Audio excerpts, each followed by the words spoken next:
ஒரு காலத்தில் leader leader என்று கை கட்டி கொண்டு நின்றவர் இருக்கையில் கூட அமரமாட்டேன் என்று அடம்பிடித்து முன்னால் நின்று கொண்டிருந்தவர் இன்றைக்கு எங்களது இயக்கத்திற்கு அறிவு பரிசோதனை பற்றி பேசுகிறார்.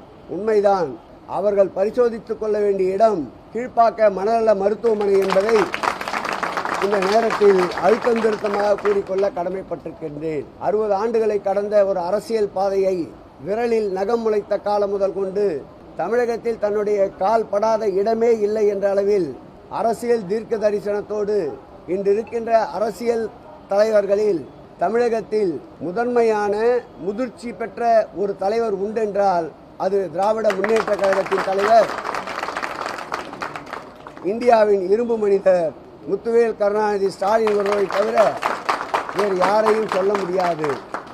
அப்படிப்பட்ட எங்கள் தலைவரை, இயக்கத்தை இழிவுபடுத்துகின்றவன் அவன் யாராக இருந்தாலும் என் தாயே தடுத்தாலும் அவனை விடமாட்டேன் என்ற கொள்கையில் திராவிட முன்னேற்ற கழகத்தவன் களத்திலே வீறு கொண்டு நிற்பான். எதையும் சந்திக்கின்ற ஆற்றல் படைத்தவன்.